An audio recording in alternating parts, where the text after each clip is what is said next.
This video uses the strategy of using inverse operations to solve equations. We will focus on 7EE4. 7EE4 states to use variables to represent quantities to solve real-world or mathematical problems. We will focus on Part A, fluently solving multi-step equations with a variable on one side. Looking at the unpacking guide, it states that in 7th grade, students move from an arithmetic approach to develop an algebraic approach to solve equations. Students describe the relationship between both approaches, paying particular attention to the sequence of steps. The first equation we are going to use with this inverse operation strategy is 2x minus 3 equals 11.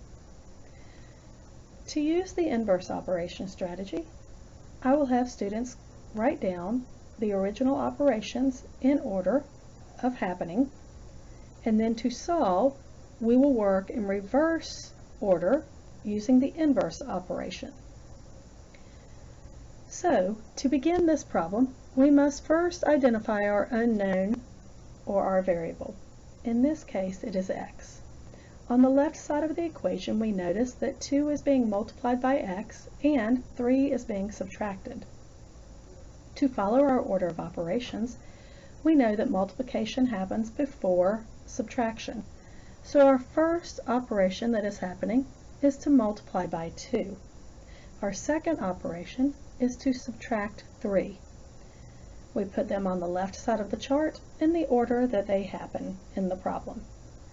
To solve, we will do the inverse operation of subtract 3 first. The inverse of subtract 3 is to add 3. You must add 3 to both sides of the equation, keeping it balanced. A subtract 3 and an add 3 form a zero pair, so that leaves us with 2x on the left side and 14 on the right side. The next step is to do the inverse of multiply by 2. The inverse of multiply by 2 is to divide by 2. So I will divide both sides by 2. Multiply by 2 and divide by 2 will simplify to 1. 14 divided by 2 is 7, so x is equal to 7.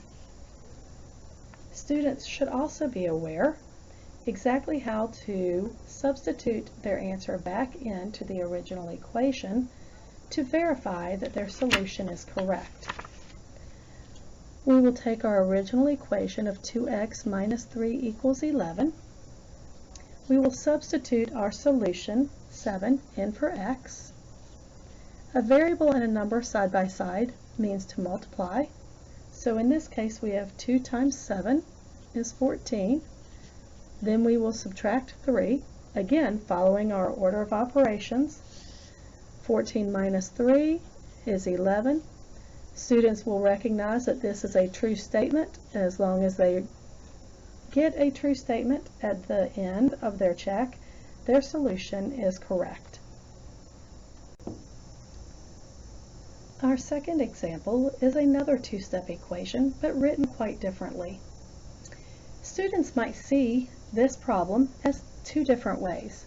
They can see the sum of x and 4, all divided by 2, is equal to negative 3, or they might see that each part of the numerator can be divided by 2 and equal to negative 3.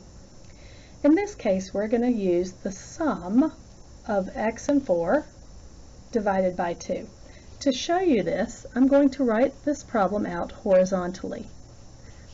You will see that because it is the entire sum divided by 2, I must put the numerator in grouping symbols. So, as we identify our variable, which is x, we see that we are adding 4 and dividing by 2. We must follow our order of operations. Our order of operations says that we must work in grouping symbols first. So therefore, we will add 4 first to x, then we will divide by 2. To solve, we will work in reverse order using inverse operations. So instead of dividing by 2, the inverse is to multiply by 2.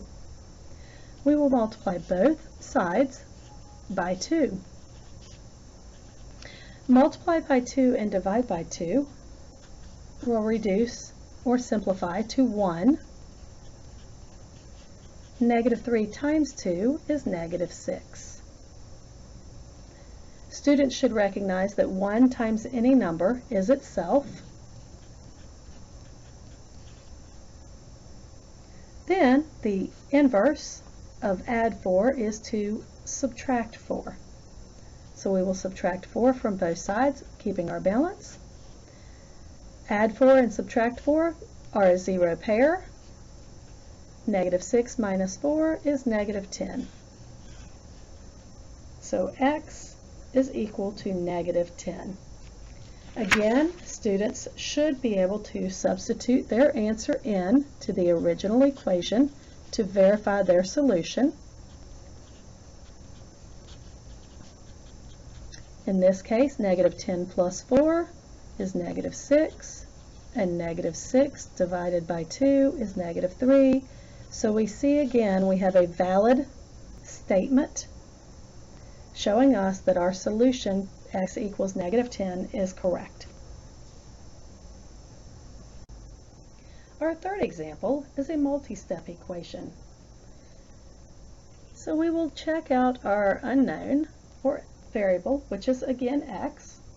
In this problem, we see that we are multiplying the difference by 3, we are subtracting by 7, and we are adding 1.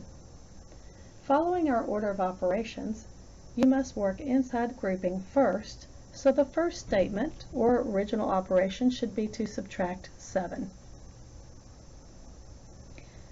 Then, after grouping, you must multiply or divide left to right, so we will multiply by 3. And finally, you will add or subtract left to right, so we will add 1. To solve, you will use inverse operations when working backwards. So the inverse of add 1 is to subtract 1. We will subtract 1 from both sides of our equations, forming a zero pair, leaving us with 3 times the difference of x and 7 on the left and negative 9 on the right. Then the inverse of multiply by 3 is to divide by 3. So we will divide both sides by 3. The left side will simplify since we multiply by 3 and divide by 3. The right side is negative 3. Again, students will recognize that 1 times any number is itself. And the final step, instead of subtract 7, will be to add 7. So we will add 7 to both sides, giving us the solution of x is equal to 4. Please don't forget to ask students to check their solution to make sure it is correct. Our last example is a multi-step equation with more than one variable. In this case, you cannot use the inverse operation strategy until you simplify that variable. So students will need to distribute their 2 and negative 4 through the parentheses.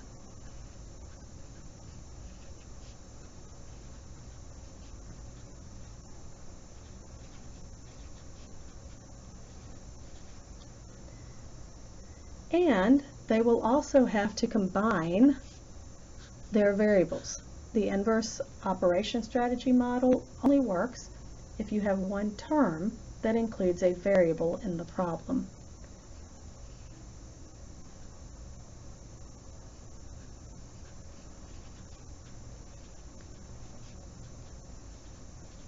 Students may use the inverse operation strategy now on this problem, or they can take it one step further and continue to combine their like terms prior to solving this equation. To summarize this video, we focused on standard 7EE4, fluently solving multi-step equations with the variable on one side by using the inverse operation strategy.